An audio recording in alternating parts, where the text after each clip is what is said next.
Kinri volna tui wasi chingono. Asa edo mai na wasi choba ve cheu na luwe anani na wuku I pasa.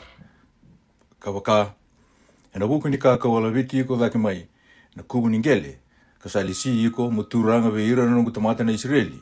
Ia ko samurianga na ito ve cheropoami. Kasa wakai bala data ki ira na ngutamata na Israeli. Kame bagadunru yau na wuku ni nonre bala da.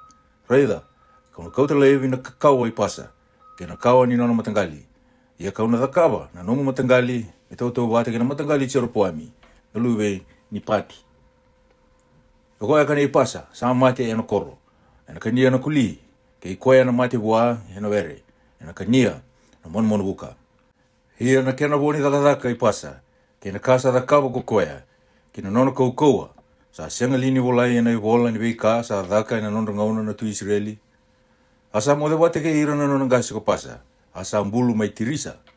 Asa tui ko ela na lubeana me nono Isosomi. Asa edo talanga mai na wase Ichova na ngusu Icheu na profita. Na lube anani na huku I pasa. Kaya na huku ni nono matangali iyo na huku ni kada ke nga kada kau ko koya na mate Ichova. Me vodunri koya na dhaka ni lingana. Ni sa tautou wate ke na matangali cheropoami ke ni sa mukuti koya. Ena kene karua sanga bulu ko ono ni ambaki yasa na tui chuta. Sa tega hu me lawawe ira na Israeli mai tirisa ko ela. Na luwe pasa ka lawa ambaki rua. Asa ambuki kena vere ni sa tiko mai tirisa na nona tamata wa simirai. Na kapiteni ni ndona kena wase ni nona ngengi ni walu. Ni sa ngunu kamateni ena wali erisa ko koya sa lewa na nona wale mai tirisa. Asa dhuru wa simirai kamukuti koya. Kapang matea, na kene karua sanga hulu ka vitu ni ambaki yesa na tui chuta. Asa tui menona Isosomi. Asa edo ni sanga I tui ko koya, ni sa tiko na ni tiko ko turanga. Sanga I baka matea ira kere ngana matangali pasa. Sa senga ni baka mbula ua, indua na ngone tangani. Senga be ira na we karandina, si be ira sa we kana wale nga.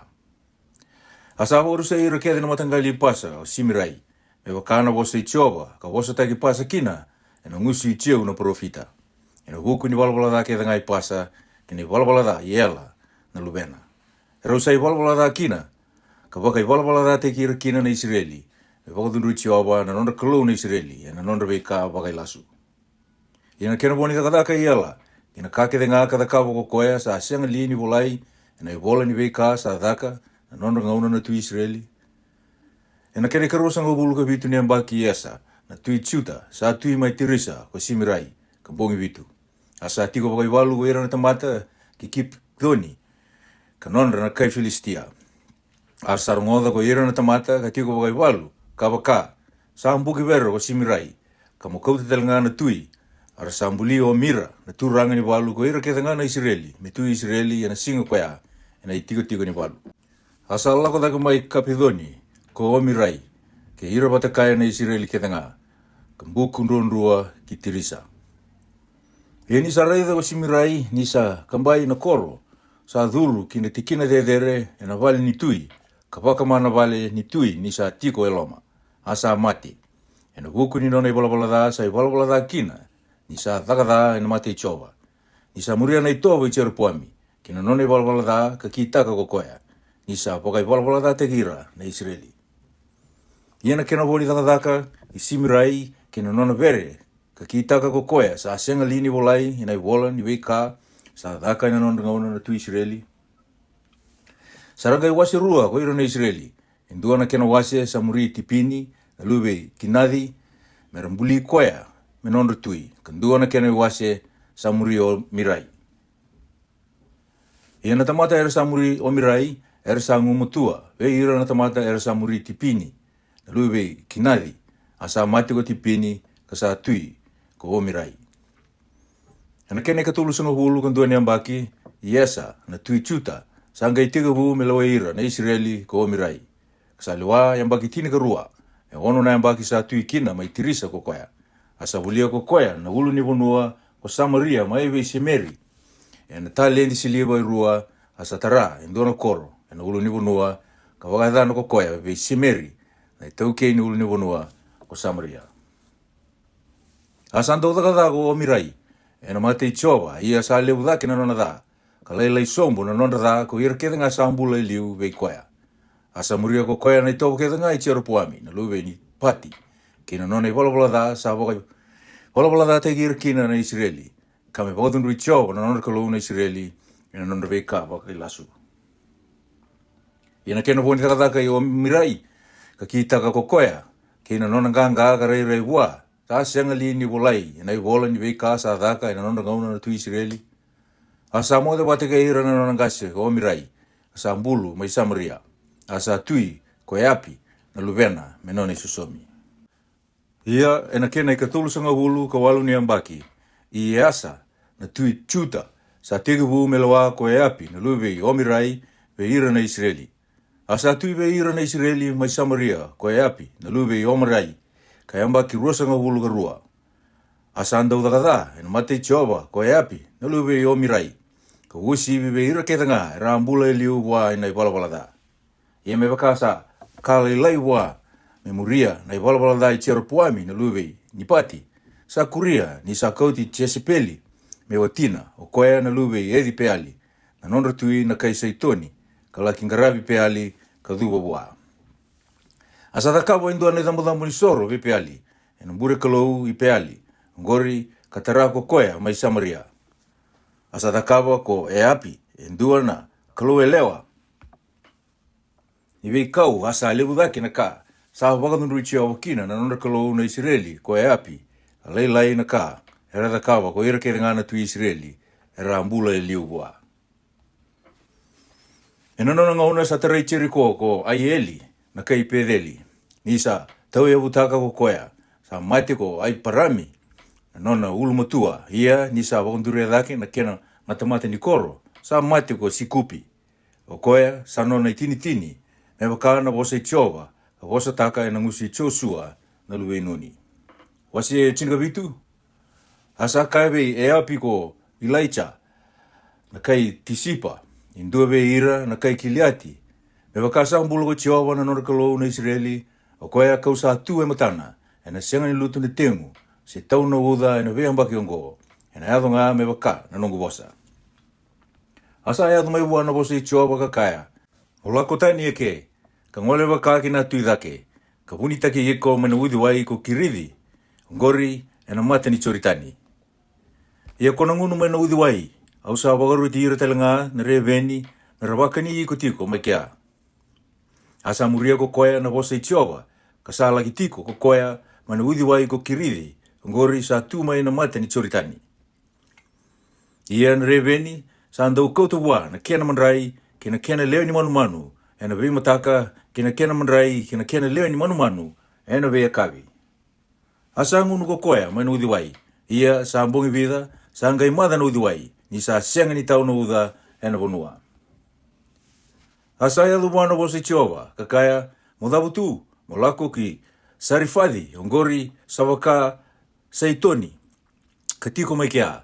Reida, kau sawa rotu wa indua na yanda, mai kia, me waka ni iko. Asa dhabu tu ko koea, kalako ki Sarifadi, ia ni sa yado ki na matamati ni koro. Reida, sa tiko mai kia indua na yanda, asa dhambu katiko, asa kadiwa ko koea kakaya, mo kauta matamai vi yau, indua na wai.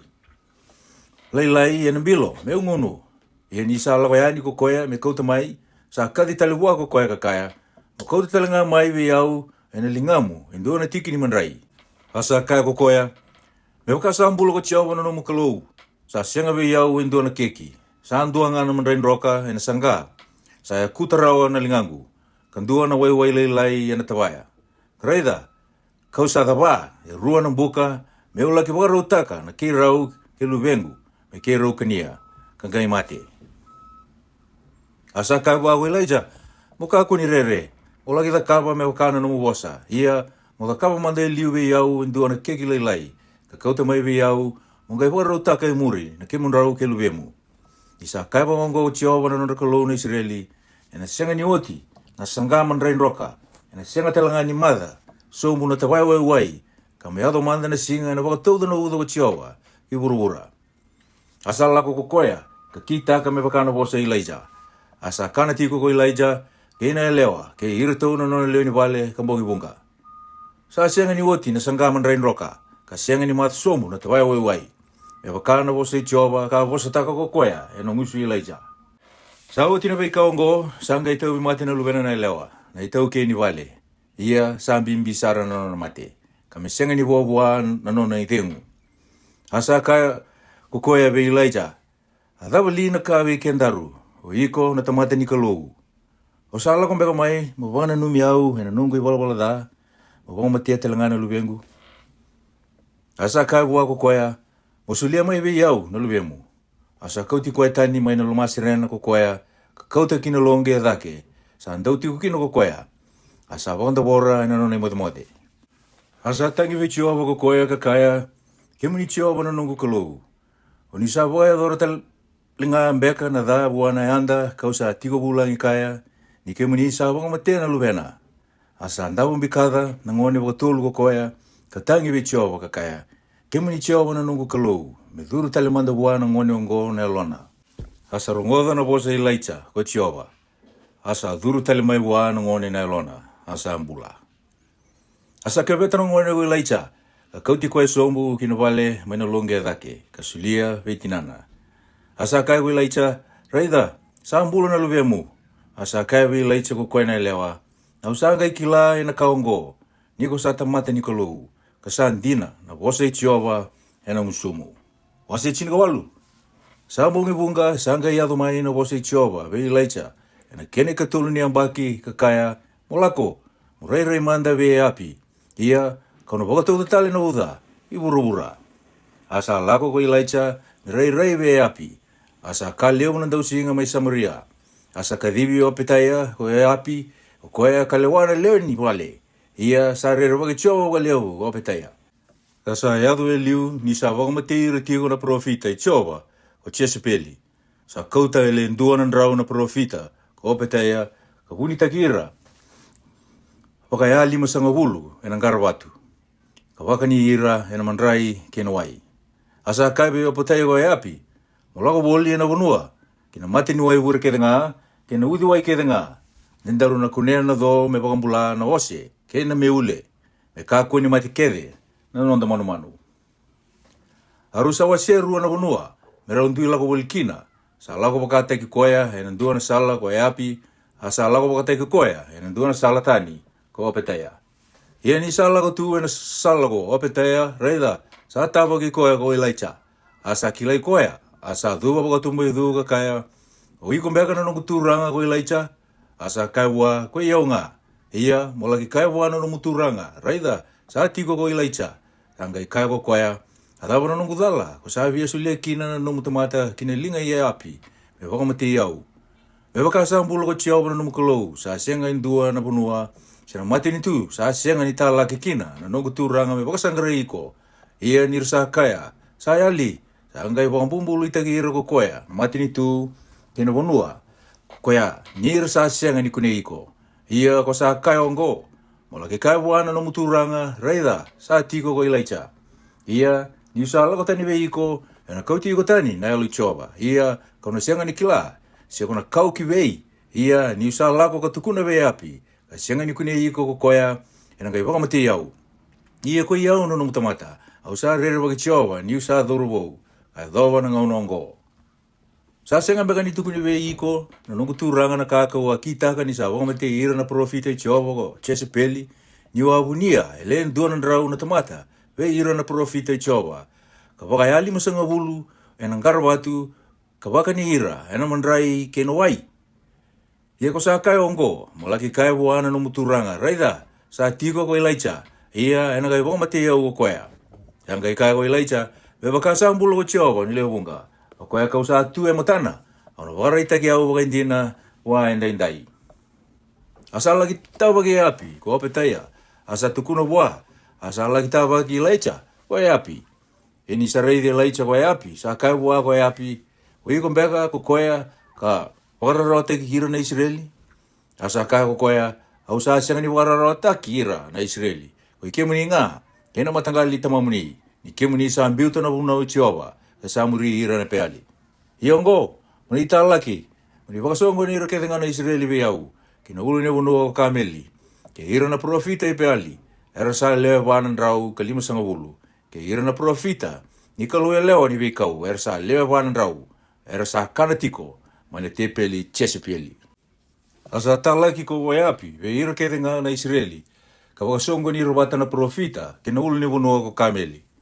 Asa torobo lega ve ira kerenga na tamata, o Elijah, ka kaya, e moga vida manda, ke menina, loma rua tiko kina, ke wakasa ka logo Jehova, muni muri koya, ia ke waka ko peali, muni muri koya. Arsa senga ni kaya boa indona bosa ko ira na tamata. Asa kaya ve ira na tamata ko Elijah, we ya undo nga, ka usa bosa tiko, na profita Jehova. Ia na profita i peali, era sa le vanan rau ka 5.50.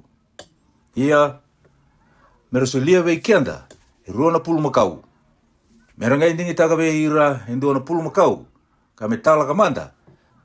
Ka wako tora, e nandela ni buka, ia me kakua ni virikina, na buka wanga. Ia, ka una waro taka na pulu makau kandua. Ka wako tora, e nandela ni buka. Ia, ka una singa telanga, me virikina endo na buka wanga.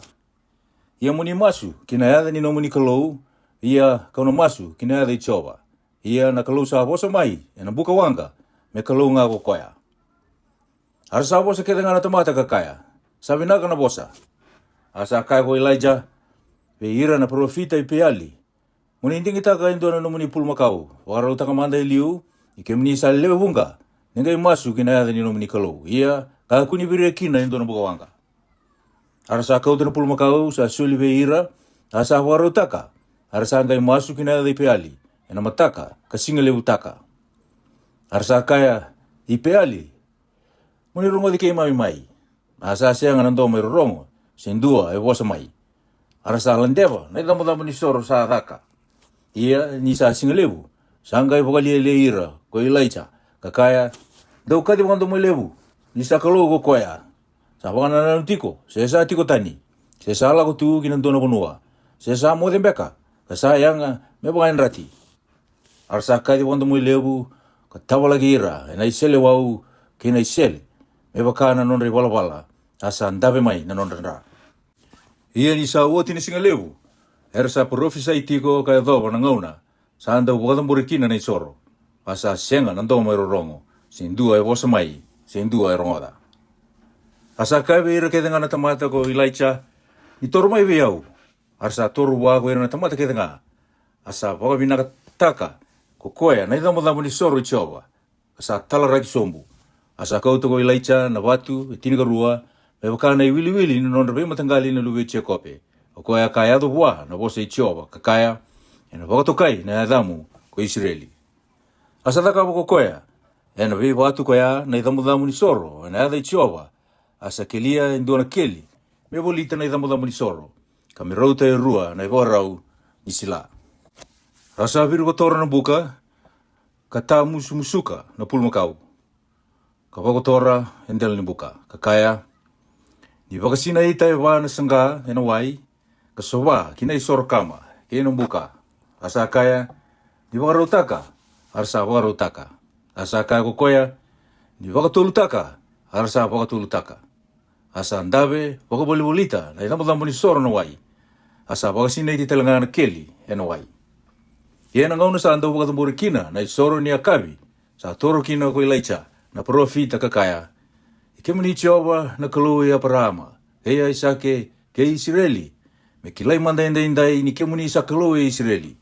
Ani usa no mani tamata talanga ko iau. Sa no mani wosa kausa da kau bakina, na kakithe ngaongo. Mani rongo di au i Jehova, muni rongo di au. Mere kilana tamata ongo ni ko sa kalou, ko ike muni, Jehova, ka ni ke muni isa, sau makatale na elonra.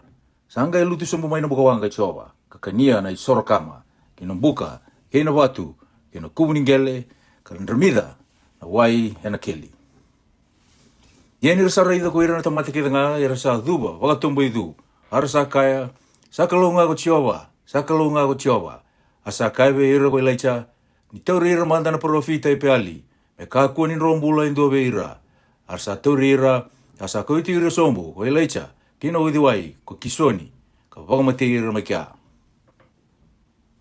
Asa kai ve api ko Elijah, mo lakadake, mo kana ka ngunu, ni isa kermai indua na udalewu. Asa lakadake ko api, me kana ka ngunu, asa lago dake kinendele ka meli, ko ilaicha. Asa duba kinengele, ka wadu bana matana, kina madao ninduruna. Asa kai buana nona durubou, molaka daka manda, morai waka kina wasa. Asa lago dako kokoya, ka raivoli. Asa kaya, sa senga na kaya kune, asa kaya kokoya, molaka tale, ka waka vitu. Ia, ena kene ka vitu, sa kaya kokoya, reida. Sa lago daka maina wasa induana wau lai. Sa waka na linga ni tamata. Asa kaya kokoya, molaka dake, mo kaya be api. Muni waru taka na no muni ingingi bakaturanga, kalau sombu, de taru bike muni na uda. Asa lolo mai no lo malangi, ena besa na ketenga, ena o ke na dangi. Asa tau na uda levu, asa wondo ko ai api, alako ki chesi reeli. Asa alako tigo ke ilaicha, na linga i chova. Asa wondo ko koe na tolona, ka didi, ka liuta ke api, ki na imbili, mai chesi reeli. Wase chini ka diwa. Asa tukuna vei chesi peli, koe api, na ka ketenga kadakawa ko ilaicha. Kani sa wangamate ira ketenga na profita, ena isele wau. Asa talaga ko chesi peli, e dona tamata ki vei ilaicha, kakaya, e takataka waka kina, hei au ko ira na kalou. Ka waka i kuritaka, ke waka kau sa asianga, ni waka tautau watataki iko, ke ina ndua vei ira. E na ngau ni singa waka ungo, e na mataka. Ia ni sa rongoto ko koea, sa dhavu tu, kan roi ani membula, ka yado ki pieri sepa, ka nei chuta, ka laiva mai kia na nona durubou. Asa lago tu ko koea kan bongin dua, e loma ni vei kau. Ia ni sa yado kina, sa lagi tiko sombu, e na ndua na ruku ni chunipa. Asa masu me mate ani, ko koea, ka kaya, i chiova, saru i levu, ni wako tia ngana nungumbula, ni usa senga ni binakatake ve ira na nungungasi. Ia ni sa anda bokoto, ka mode, e na ndua na ruku ni chunipa. Raida, sa angaitare koea e ndua na ngilosi. Ka kaya bua, munduritake, mokana. Asa rai woli ko koea ka raida, sa wole ka kina uluna, e ndua na keki sa tabu oti, e na ngilaiso. Ka ndua na sangawai. Asa akana ko koea, ka ngunu, ka koto sumbutale. Asa amba di lako bakarua maina ngilosi chova. Ka tarai koea, ka kaya, munduritake, mokana, ni saru imalabu vei ko na sala. Asa anduritake ko koea, ka kana, ka ngunu, ka lako e na kou ni kakana koea, ka singa basa ngabulu, ka bongi basa ngabulu, ki o repi, na ulu ni wanua ni kalou. Asa lagi tu rumah indo nang garabatu me kia, ka mode kina, ka reida, sa bosa bua ko chiova ka kai bua. Atava ko sa tiu kina ike ilaicha. Asa kai ko koea, oa elo kata wa lebu, na buku chiova na kalou ni lewunga. Nira sa mbiuta, na vela lati ke kemuni ko ira na Israeli. Era sa talara ka sombu. Na nomuni dhambo ni soro. Kapaka mate ira na nomuni profita e na isele wau. Ia ko iau kau sa bondo nga. Ara sa sengata tiko mera baka mate iau. Asa kai ko koea, muduru yani, kalaki tu e nandala ni ulu ni bonua e na mate i chova. Ka reida, sa lako woli ko chova. Asa ndona dangi lebu ka kaua. Sa sea na ve ulu ni bonua. Asa borolaka na ve ulu watu e na mate i chova. Ia sa singai e na dangi ko chova. Ni sa oti na dangi sa ngai tabuki na bonua. Ia sa singai e na tabuki ni bonua ko chova. Asa oti na tabuki ni bonua sa ngai ndona bukawanga. Sa singai e na bukawanga ko chova. Isa oti na bukawanga sa ngai rongmai e ndona domo lai e binaka. Ia ni sa rongodo ko ilaicha. Sa pulutaka na matana e na nona i tutuvi. Ka dhuru yani. Talagi tu e na mate ni ngarabatu ka reida. Sa rongo bua e ndona bosa ka waka. Adhawa ko sa tigo kina ike ilaicha. Asa ka ko koea. Awe alo kata waka lewu e na buku i chova na kalou ni lewunga. Nira sa mbiuta na vela lati ke kemuni ko ira na Israeli. Era sa talara ka sombu. Na nomuni dhambo ni soro. Ka wamate ira na nomuni profita. Na isele wau. Ia ko iau kau sa bondo nga. Ara sa sengate tiko. Mera wamate iau. Asa kai wau chova. Molako. Molesu tale na no mulako. Eloma ni vei kau ki tamusiko. Ia ni ko sa yado kina. Molumuti ese eli. Me tui Syria. Kalumuti cheu na luvei ni Mesai. Me tui Israeli. Kalumuti Ilaisa na luvei Safati. Na kai epeli me ola. Me profita me kemu isasomi. Ia ko koe sa anrombula me na isele wau i ese eli. E na waumatea ko cheu. e koe sa nrombula, mai nei selo au i teu, e na waumatea ko i laisa. Ia ko sa marorua me nongu, e le vitu na undolu ve ira na Israeli, ko ira ke ngā sa asianga ni tegunduru ve peali, ke nungu sunda ke ngā sa asianga ni rungu di koea. Asa alako tani mai kia ko koea, asa kunei e laisa, na luve i safati, sa taura tiko na i siviara, sa era takatiko e ruasanga wulu ko pa na pulmakau. Era noko wata paka ya rua, ka sa alako wata ko koea, kei rau na kena i murmuri. Asa lako yani vei koea ko e laicha, ka mbiuta wā na noni tutuvi. Asa mbiuta tu na pulmakau ko koea, ka didimuri i laicha. Asa kaya, me runguda manda, na tamangu, keina tinangu, kaunangai muri iko. Asa kaya bua ko koea, mo lesu taleani, adhava kau sa kita ka iko. Asa lesu yani ko koea, ka kauta e rua na pulmakau, ka whakamatea. Asa wakasangana lewe rau, e na iaia ni pulmakau, ka sulia ve ira na tamata, arsa kana, sangai dhautu, ka laki muri i laicha, ka ngarabi koea. Wasi rusang wulu.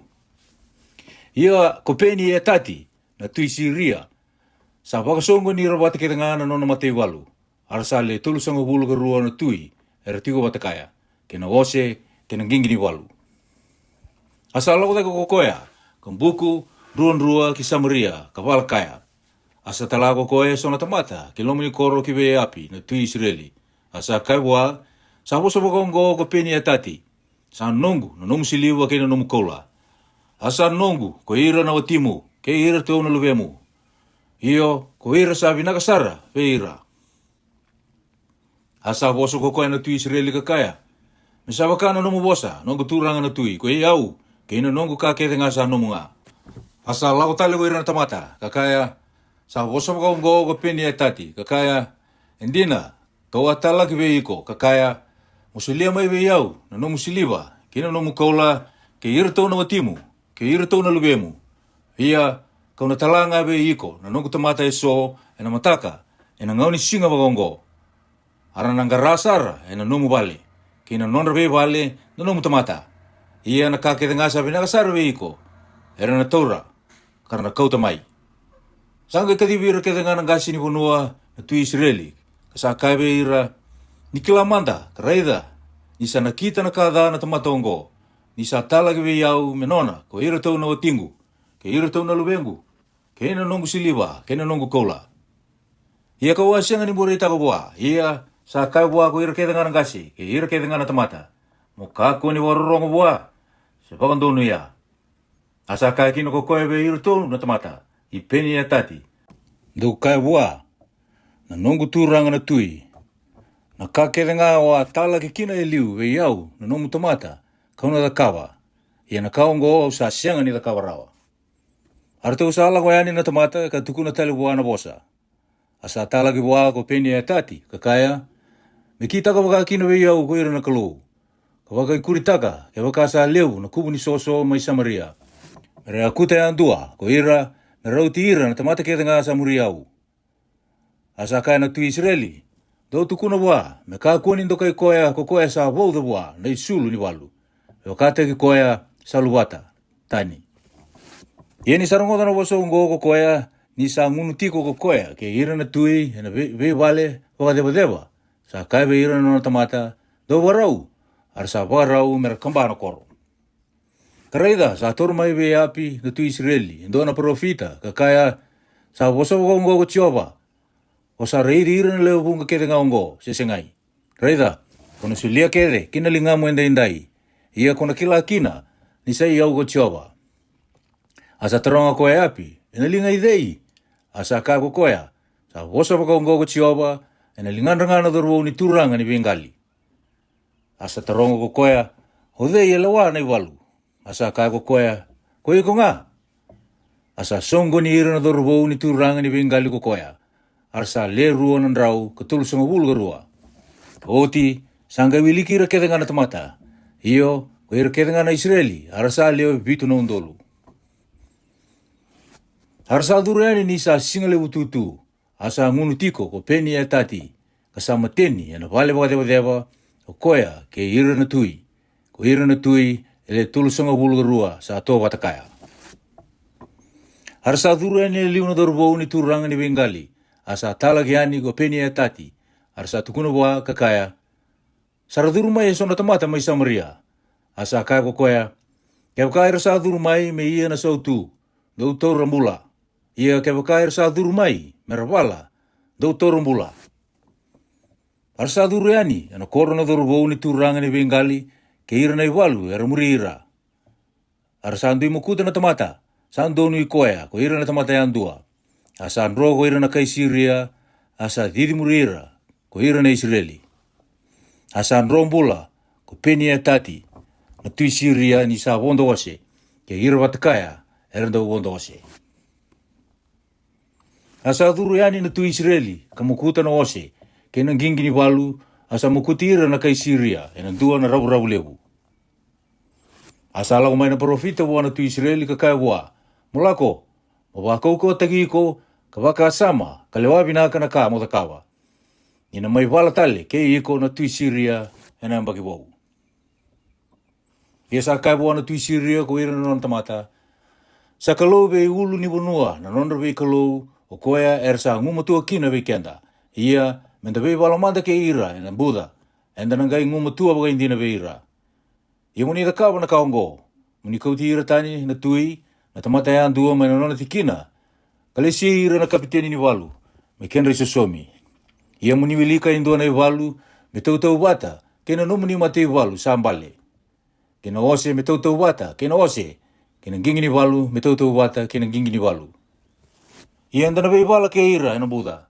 Andana ngai ngumatua, waka indina be ira, asa warorongo, kena norobosa kokwaya, ka kita ka wakakina. Ia na bagi bau sa ngai songo ni ira na kai Syria, o peni e tati, ka lawa dake ki e feki, me wala ke ira na Israeli. Arsa songo ni ko ira na Israeli, karakauta na kenre wanga, ka lawa yani, me wala ke ira. Arsa lagi tiko, e matandra ko ira na Israeli, me wakai rua ng gele ni me lailai. Ia ko ira na kai Syria, ersa rumbota na wanua. Asala ko may natamata ni kalou, kawosa buwana tu Israeli ka kaya, sa kaya ko tioba, nira sa kaya na kay Syria, sa kalou ni be ulu ni bunua nga ko tioba, sa siyanga ni kalou ni be Buddha. Au nang gaisuli ira keda nga na leo bunga ungo, kinalingamu, iya, daw na kila ni sayaw ko tioba. Harasa tiko bagay walu, kabeng garabi kambong ibitu, iya na kene kabitu ni singa, sanggay tiga bunay walu. Asa mo kuti ira na kay Syria ko ira ni Israeli, eleo omba wakatini na tamata, ersa tumbale enang duamba ungan singa. Ia sanro ko ira na kenabo, ki e feki, iloma ni koro, ia endu nambai sambaliti ira, ele ruasa ngabulu e bitu na undolu, ve ira na tamata sabo. Asanro ko pine tati, kaduruma na koro, kalako kinalongi aloma ni nduna vale. Arsa kaiwa ko ira na tamata, raida, kita usaronga da woti ni rasan, daw yalo loma ko ira na tui, matanggali ni Israeli. Kita ubagai sulu teki kita umanda, ena sulu tanga. Kami baudi na ulu kita, ena dali. Ia, kita una duriani buana tu Israeli. Desana pambula iko kokoya. Arsa sulu makana sulu tanga, kina tolonra. Ka bauda kina ulunra nandali. Lawa yani buana tu Israeli. Arsa kaya, saka ko penia tati, na nomuni tamata, me umbula manda. Asa kaya kokoya, oi, sa umbula tigo ligo kokoya. Sabe kangu kokoya. Ia, ersa boro rongo bako binaka, ko ira na tamata. Kasang rasara, hindu na ibang dina ni sama ibe koe ongo. Arsa kaya, na kamu, ko peni e tati, asa kaya ko koea, daulo ki kouti koe mai. Asa lago yani waa ko peni e tati, asa kaya waa ko koea, me bondo kinanggingini walu. Asa kaya waa ko peni e tati, wei koro sa kouta tani, ko tamangu mai ibe tamamu, kauna baka suka. Ia mo kawa na nomo yatu wale mai tamasiko, me wakaka da kawa, ko tamangu mai Samaria. Asa kaya ko e api, au na gaisire ki ko mola wayani, kani sa bombau, na via la tiongo. Asa via la tikaya, kasire ki ko e mela wayani. Asa andua na tamata ve ira na lumini profita, asa kaya buana kay nona, na bose chova. Mo bako mo tegi umanda, asa mbesi ni bako mo tegi ko e na tamata. Asa kaya buako koea, niko asianga ni muria na bose chova. Raida, niko sa lago tani be yau. Ena poma te iko ena ndua na leiwoni. Ia ni sa lago tani boa. Sa kunei koea, e nan duana lewoni, ka wau mati koea. Asa kunei duana tamata tani ko koea. Asa kaya, mabawa tegi o manda. Asa ia sara na tamata, kasa wau mabawa tegi koea. Asa lago yani na profita, ka lagi wara ka na tui ena sala. Ka lia tamata tani, ka tambona ka na matana ena isala. Ia ni sa lago tu kina na tui, sa tangi hua na tui ko koea. Ka kaya, sa lago yani na numuni tamata, kina iwalu. Ka reida, sa lago baka tiki-tiki, hindu na tamata. Ka kautawe iau hindu na tamata, ka kaya, o wakatawa na tamata ongo. Ke sa ndua, na ka e alikina, kona mate me kene isau. Se kono sauma e nandua na tali indi siliwa. Ia ni sa ongo boli waka ka waka na numuni tamata, reida, sa e ali, ko koea. Asa kai wana tu Israeli, kona lewai me waka kina, sa iko nga ka wakandina dina taka. Asa kusarawa ko koea, ka luwata na isala, mai na matana, ka sanga ikilai koea na tu Israeli, ni sa ndua veira na profita. Asa kai wana ko koea, sa wosa wakongo ko chiowa, ni ko sa laiva me lakotani elingamu na tamata, ka wale sia me rusa sara. Sana kena isosomi, ni nona mate na nomu mate. Kana nona isosomi na nona tamata, ko ira na nomu ni tamata. Asa lako yani kina nona vale na tu Israeli, asa yalo bimbi ka yalo da, ka lesu ki Samaria. Wase rusa ngolo ndua. Sa oti na bei kaongo, sa ndua na were ni waini, ni ine podi, na kai Chesrieli. Ka tiko mai Chesrieli, ka sa voleka, kina vale waturanga e api, na tu Samaria. Asa vosa vene podi, ko e api ka kaya, mosuliave iau na nomu were ni waini, me nongu were ni rou. Kani sa voleka kina nongu vale. Ia kauna suliave iko, me kene isau, endua na vei were, ni waini e vinakadake. Ia ke waka ko sa vinakata, me kene voli na ilavo, kauna suliave iko. Asa kaiwe e api ko ne podi. Me ka kuasara vei iau, hena buku i chova. Me usuliave iko na nore wata na nongu ngasi. Asa lagi duru, kina nona vale ko e api, asa yalo bimbi ka yalo da. Ena buku ni wosa ka wosa taka boa ko ne podi, na kai Chesrieli. Ni sa kai ko koea, au na senga ni suliave iko, na nore wata na nongu ngasi. Asa andawo sombu ina nona mode, ka wango leatani na matana, asa mbese ni kana. Asa lako mai boa ko Chesupeli na watina, ka kai boa, adhawa era rawa kina na lomamu, ka ko sa senga kina ni kana. Asa kai boa ko koea, ni ka wabosa vene podi, na kai Chesrieli, ka kai boa, mosuliave iau na nomu were ni waini, me kene isau na ilavo. Ia ke waka ko sabi na kata, ka unusuliave iko indo na were ni waini, me kene isau. Asa kai ko koea, au siang ni suliave iko, na nungu were ni waini. Asa kai boa ko Chesupeli na watina, o iko, ko sa sianga li ni lawa e Israeli indai, mo tu dhake mo kana, ka me marau na elomu, ko iau, au na suliave iko, na were ni waini ne podi, na kai Chesrieli. Asa pala ko koe ndo nei vola, ena ada i api, kan rengata ka tambaka, ena nona mama. Ka wakauta nei vola, ki vei ira nangase ke ira na tamata turanga, ena nona koro, ere tiko wata ki ne podi.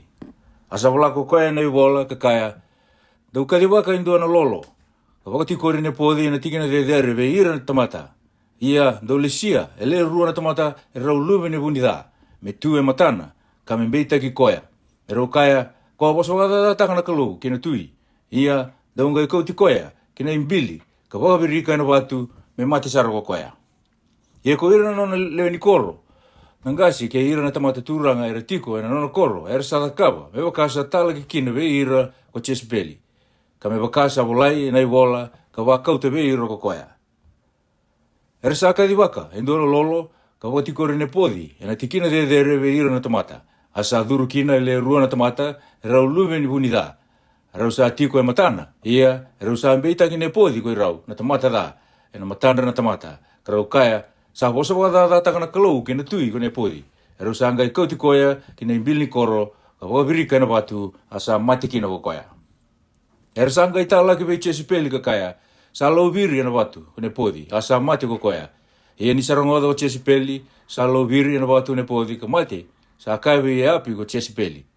Mo ia, molo ki tau kena na wera ni waini ne podi, na kai Chesrieli. Ko ia ka ambese, ni suliave iko, me kena isau na ilavo, ni sa senga ni mbula ko ne podi, sa mati ngā. Yeni sarongoda ko api sa maite ko ne podi sa ia ko api me lau sombu kina were ni waini ne podi na kai tia Israeli kami tau kena asa yado be ilaita na kai tisipa na wose choba ka mo ia mo lau sombu mo tava ki api na tui Israeli o koea sa tiko mai Samaria reida sa tiko na were ne podi koea sa lau sombu kina me tau kena ye mo boso bua kakaya sa boso baka unga ko choba o sa ia oti na bebo matei kangai lako mo tau kena talanga oi ia mo boso bua kakaya sa ka baka unga ko choba tikina era andramida kina andrai ne podi na kuli era andramida talanga kina no mundra ko era na kuli io na no mundra asa ka ve lai jako e api o sa kuli ia umbeka ko iko no gumeda asa ka ko koea io au sa kune iko niko sa buli taki iko mo takada e na mate i choba. Reida, kauna baka dora na tabi iko, ka kauta tani na nomukawa, ka munduka tani be i api na tangane ke tanga.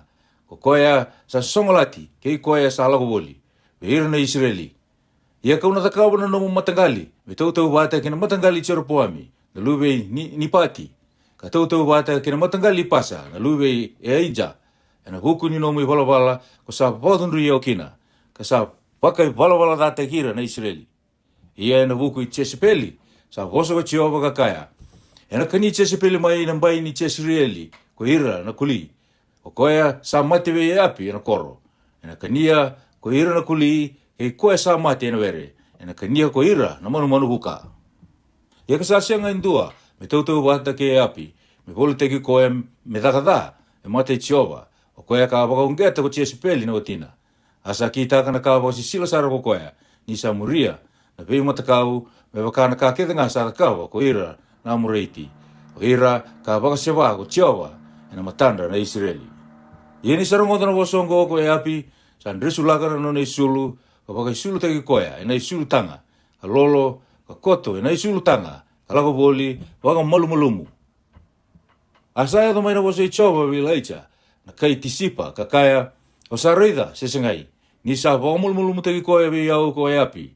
Ia, ni sa vamulmulumu teki koe vi au. Kauna senga ni waedora na dha, e na nona ngauna. E na ngauna ngā ni lupena, kauna waedora na dha, e ira na nona matangali. Wase rusa ulurua, sa mbaki tolu, ka senga ni wala ko ira na kai Syria, ke ira na Israeli. Ia, e na kere ka tolu ni ambaki, sa ala ko sombu, ko Jehoshaphat na tui Juda, vei koea na tui Israeli. Asa kai be ira na tamata ko tui Israeli. Dau sa kilan beka ni sa nonda ko remodi mai kiliati. Ia, enda sa tiko welenga. Ka senga ni tauro mai be koea na tui Syria. Asa kai ko koea be Jehoshaphat. Ona lako bata ke iau ki remodi mai kiliati me ia na iwalu sesengai. Asa kai ua na tui Israeli ko Jehoshaphat. Ko i kendaru watanga. Sa ndua watanga ko ira na nondaru tamata. Sandua wata talanga na nondaru ose. Asa kai ua na tu Israeli ko Jehoshaphat, motoronga manda na wose Jehova ina indai. Asa wakasongo ni robata na profita ko koea na tu Israeli, ele waambeka, na ndrau na tamata, kasa kai be ira, meu lako kiri modi, mai kiliati, meu iekina na iwalu, se meu kakua. Arasa kaya, moni lako dhake, ia, ena sulia ko koea na turanga, kinelinga muni na tui. Asa kaya ko Jehoshaphat, sa senga talanga ni tiko eke, ndo na profita Jehova, mendaru taronga bua. Asa kaiwi Jehoshaphat ko koea na tui Israeli, sa ndo tala na tamata eke, ko mai ka ia na luwe i mila. Endaru tarongi Jehova raokina, ia kau sa dhati koea, ni sa senga ni profisa i taka na kawinaka e na bukungu, na kadhanga. Asa kaya ko Jehoshaphat, me kaku ini kaya waka koea na tui. Sanga i kaiwiwa endo na turanga koea, na tu Israeli, ka kaya, mo wakusa rao taki mai kaia, mai koea, na luwe i mila. Aro sa andui tiko, na nana i tiko waturanga, na tu Israeli, ke Jehoshaphat, na tu Juda. E na rara, mai na mate ni koro, ni Samaria. Aro sa waka isulu, e na isulu waka tui, ara sa profisa i tiko, e matandra, ko hera keda ngana profita. Asa takawa, ko sete kaya, na luwe i kinana, e so na i leu, waka manu, e na ironi, asa kaya, sa wosa wawango ko Jehova, o ni na dumuti ira, na kai Syria, e na kaongo, kamera o tisara.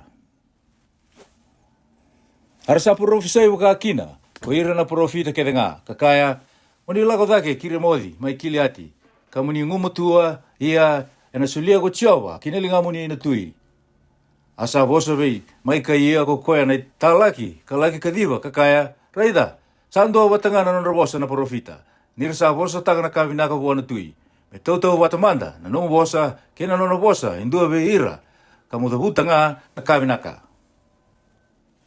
Asa kaya ko mai ka ia, pewa ka sambulu ko tioba, na kanga asa kavi au ko tioba, sai koya nga, kauna bosa taka. Asa lako mai ko koya buana tui. Asa kaya bua ko koya na tui, i mai ka ia, me kei mai mi lako kere modi, mai kili ati me bala, se me kakua. Asa kaya bua ko koya, muni lako dake, ka muni ngumatua, ia, ena sulia ko tioba, kinelinga muni na tui. Asa kaya bua ko koya na tui, me wakamumbulu itaki ko wakabida, manda, mo tukuna be au, a wasan dina nga ena dai tioba. Asa kaya ko koya, o reidira ke nga na Israeli, karsa veisha ya ki ena be ulu ni bunua. Me waka na sipi sa senga na non rewatawa. Asa kaya ko tioba, sa senga na non turanga ko rongo. Meron tui lesu ena bakadengu kina non vale. Asa kaya be Jehoshaphat na tu Israeli. Awa senga li ni kaya be iko, ni na senga ni profesa itaka ko koya na kabinaka ena bukungu. Kadanga, asa kaya ko koya. Ko koya ngo morongo da kina na wasa tioba. Awa reidi tioba, ni sa tiko na non tiko waturanga. Ara sa tiko bole ko bua na non matau. Ina none mui, ko ira ke nga na leo ilo malangi. Asa kaya ko tioba, o de na temaki api. Me lako dake, me mbale mai remodi, mai kiliati. Asa vosa waka indua, ka vosa waka indua tani.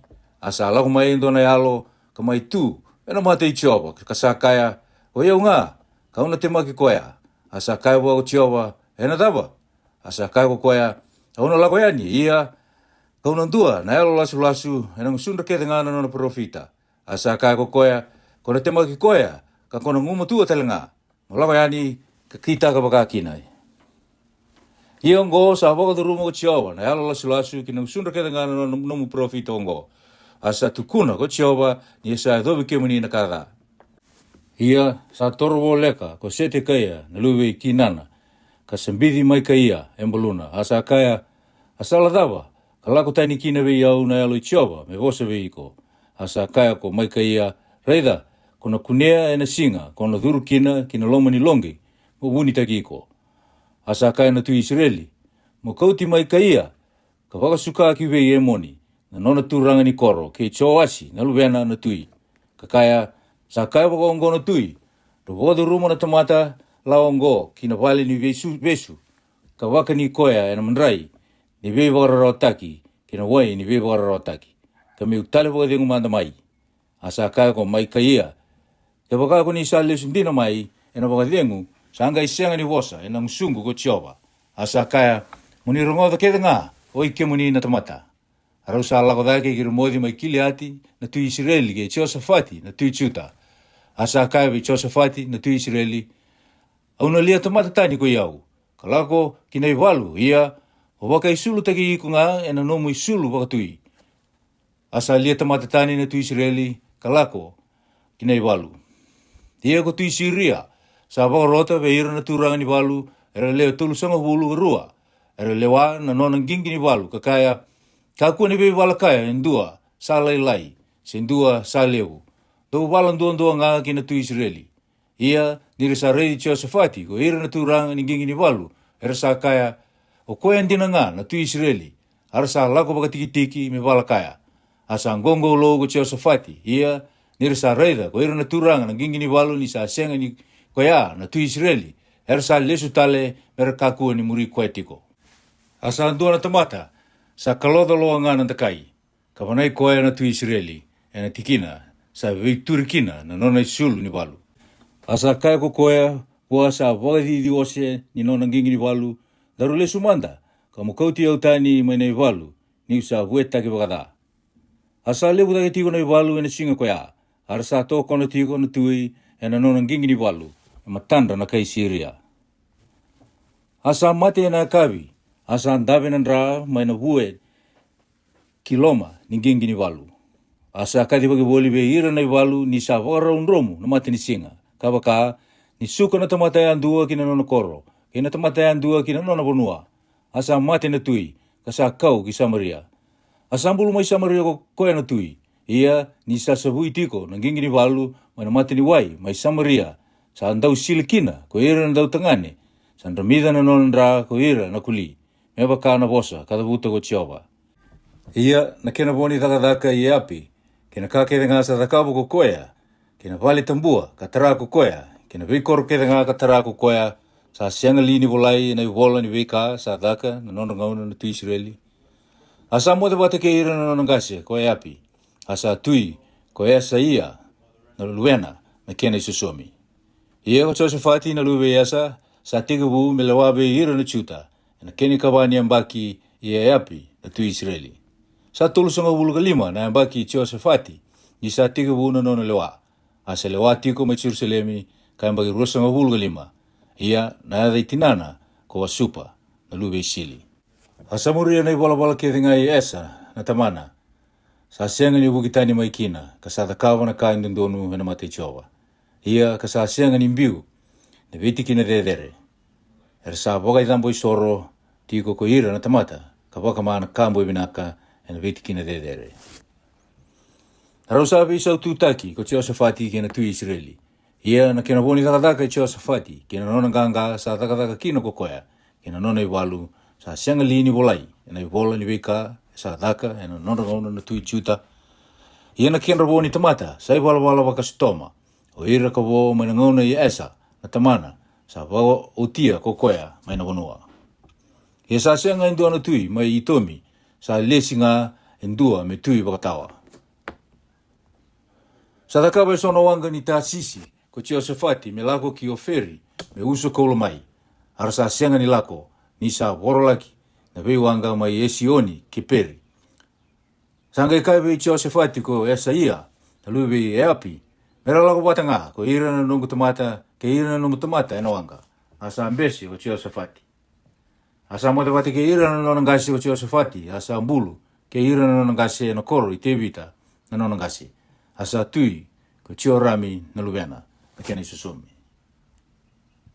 Na kena katinga vitu ni ambaki Josafati na tui chuta. Sa tigabu me lawabe ira na Israeli mai Samaria ko Esaia na luwe e api. Asa lewa tigo ira na Israeli ka ambaki rua. Asa andau takadai na mate i Jehova. Kamuria na iwalawala i tamana. Kena iwalawala i tinana. Kena iwalawala i Chiarapuami. Na luwe ni pati. O koea kapaka iwalawala date ki ira na Israeli. Nisa angarabi pe ali ko koea. Kathubo bua ka wakadunri Jehova na nonda kalou na Israeli, me wakana ka ke nga katakawa ko tamana. Ameni.